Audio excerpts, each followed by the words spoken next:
দর্শক স্বাগত আন্তর্জাতিক সংবাদে, সাথে আছি আমি নুজহাত রহনুমা।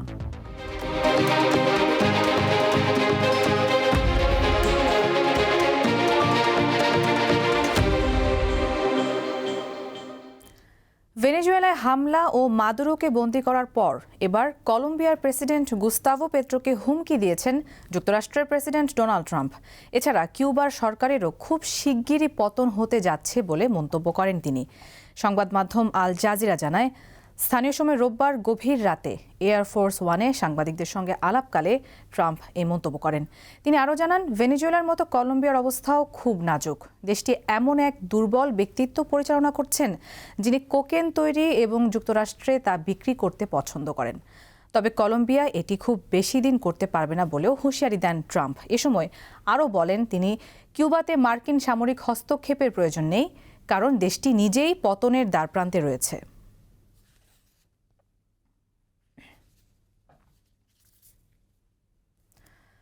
ভেনেজুয়েলার প্রেসিডেন্ট নিকোলা মাদুরো এবং তার স্ত্রী সিলিয়াকে আজ নিউ ইয়র্কের আদালতে তোলা হবে। এর মাধ্যমে মাদুরোর বিরুদ্ধে মাদক পাচারের মামলার আইনি লড়াই শুরু হবে।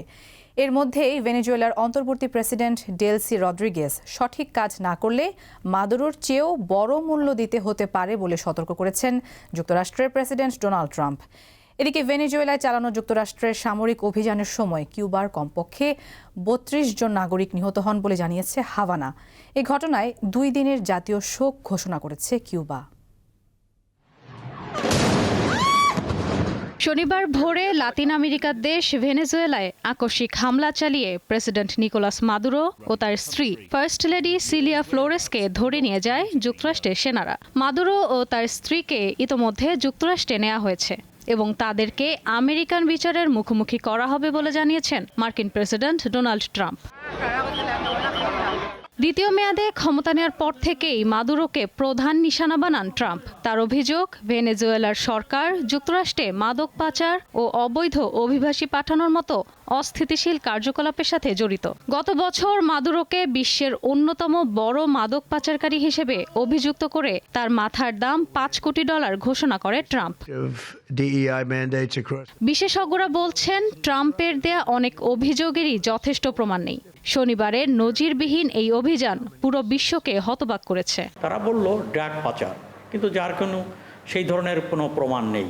সাম্রাজ্যবাদ সবসময় মার্কিন, তারা বিভিন্ন সময় বিভিন্ন অপকর্ম করে, কিন্তু এত নির্লজ্জ কুৎসিত রূপ আমরা অতীতে দেখিনি। যুক্তরাষ্ট্র ও ভেনেজুয়েলার সম্পর্ক ১৯৯৯ সাল থেকেই টানাপোড়েনের মধ্যে রয়েছে। বিশেষ করে বিভিন্ন সময়ে ওয়াশিংটন মাদুরোর শাসনের বৈধতা স্বীকার না করে বিরোধী নেতাদের সমর্থন দেয়ায় এই বিরোধ আরও তীব্র হয়। ভেনেজুয়েলার দাবি, তেলের মজুদ দখল করতেই যুক্তরাষ্ট্র এসব করছে। যেহেতু ভেনেজুয়েলা তেল উৎপাদনকারী দেশ, ফলে বাজারে তেলের যে সরবরাহ আছে সেখানে বড় রকমের একটা চাপ পড়বে।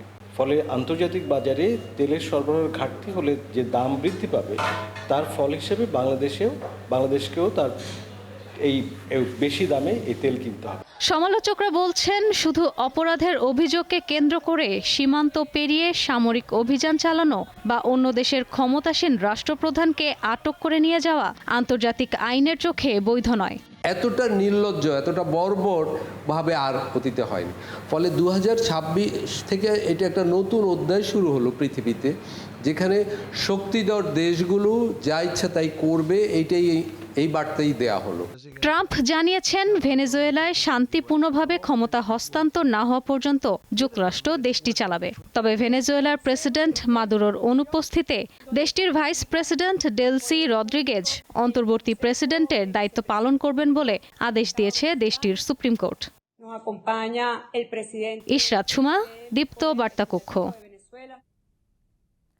ভেনেজুয়েলার প্রেসিডেন্টকে গ্রেপ্তারের পর বিশ্ব রাজনীতিতে আবারও আলোচনায় মার্কিন রেজিম চেঞ্জ পলিসি। ডোনাল্ড ট্রাম্পের দ্বিতীয় মেয়াদে মাদুরোর পতন যেন ৮০-র দশকের সেই আগ্রাসী মার্কিন পররাষ্ট্রনীতিরই প্রতিফলন। এর আগেও বিশ্ব কাঁপানো অনেক নেতাকে একইভাবে বন্দী করে মার্কিন বাহিনী। কয়েক মাস ধরেই মাদুরোকে তীক্ষ্ণ নজরে ও চাপে রাখছিলেন ডোনাল্ড ট্রাম্প। অবশেষে শনিবার ভোরে ভেনেজুয়েলায় মার্কিন সেনাবাহিনীর বিশেষায়িত ইউনিট ডেল্টা ফোর্স অভিযান চালিয়ে দেশটির প্রেসিডেন্ট নিকোলা মাদুরো ও তার স্ত্রীকে আটক করে নিউ ইয়র্কে নিয়ে যায়। মাদক পাচার ও সন্ত্রাসবাদে জড়িত অভিযোগে মাদুরোকে আটকের দাবি যুক্তরাষ্ট্রের, যদিও আগে থেকেই এসব অভিযোগ অস্বীকার করেছেন মাদুরো। ভেনেজুয়েলার কর্মকর্তাদের দাবি, বিশ্বের বৃহত্তম তেলের মজুদ দখল করতেই যুক্তরাষ্ট্র এসব করছে। রাশিয়া, ইরান, চীন সহ বিভিন্ন দেশ একটি স্বাধীন দেশে যুক্তরাষ্ট্রের এ ধরনের অভিযানের সমালোচনা করেছে। তবে যুক্তরাষ্ট্রের এ ধরনের অভিযান এটাই প্রথম নয়। নিজেদের স্বার্থে এর আগেও যুক্তরাষ্ট্র অনেক দেশে অভিযান চালিয়েছে। 1989 সালে গভীর রাতে তৎকালীন সামরিক শাসক জেনারেল ম্যানুয়েল নোরিয়েগাকে অপসারণের জন্য পানামায় হামলা চালিয়েছিল যুক্তরাষ্ট্র। ভেনেজুয়েলার মতোই মার্কিন নাগরিকদের সুরক্ষা, অগণতান্ত্রিক আচরণ, দুর্নীতি ও মাদক ব্যবসার কারণ দেখিয়ে হামলা করা হয় এবং নোরিয়েগাকে আটক করা হয়। 1992 সালে 40 বছরের কারাদণ্ড দেওয়া হয় তাকে। 2017 সালে 83 বছর বয়সে কারাগারেই মারা যান নোরিয়েগা। ইরাকের এক সময়ের প্রতাপশালী শাসক সাদ্দাম হোসেনকে আটক করা ছিল যুক্তরাষ্ট্রের ইতিহাসের সবচেয়ে আলোচিত সামরিক অপারেশন।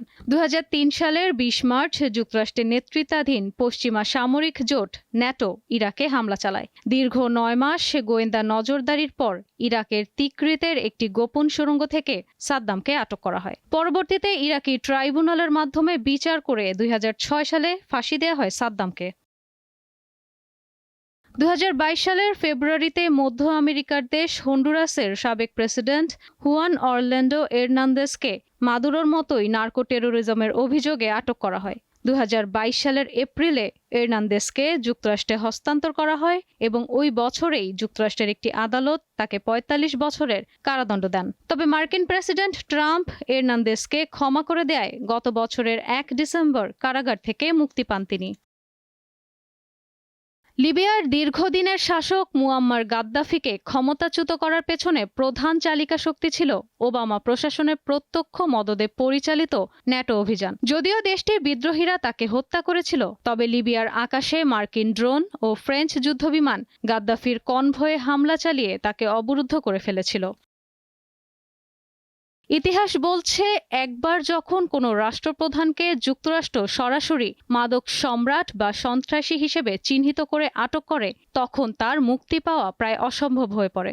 বর্তমানে নিউ ইয়র্কের ফেডারেল কারাগারে বন্দী নিকোলাস মাদুরোর পরিণতিও হয়তো ম্যানুয়েল নোরিয়েগার মতোই হবে। ইশরাত সুমা, দীপ্ত বার্তা কক্ষ। অর্থনৈতিক সংকট ও দ্রব্যমূল্যের ঊর্ধ্বগতির প্রতিবাদে ইরানে 1 সপ্তাহ ধরে চলমান বিক্ষোভে কমপক্ষে 16 জন নিহত হয়েছেন বলে জানিয়েছে মানবাধিকার গোষ্ঠীগুলো। এছাড়া দেশ জুড়ে চলমান বিক্ষোভে ইরানিরা আবার ইন্টারনেট বিভ্রাটের সম্মুখীন হচ্ছেন। দেশটির সর্বোচ্চ নেতার পক্ষ থেকে বিদেশি নাশকতার বিষয়ে সতর্কবার্তা দেওয়ার পাশাপাশি পাল্টা বিক্ষোভ সমাবেশের আয়োজন করেছে কর্তৃপক্ষ। বার্তা সংস্থা রয়টার্স জানিয়েছে, ইরানের পশ্চিমাঞ্চলে সবচেয়ে তীব্র সংঘর্ষের খবর পাওয়া গেছে, তবে রাজধানী তেহরানের কেন্দ্রীয় এলাকাগুলোতে এবং দক্ষিণে বিক্ষোভকারী এবং পুলিশের মধ্যে সংঘর্ষের ঘটনা বেশি ঘটেছে। কুর্দি অধিকার গোষ্ঠী হেঙ্গা জানিয়েছে, বিক্ষোভ শুরুর পর থেকে কমপক্ষে 17 জন নিহত হয়েছেন। অধিকার কর্মীদের নেটওয়ার্ক HRAS জানায়, কমপক্ষে 16 জন নিহত এবং 582 জনকে গ্রেফতার করা হয়েছে।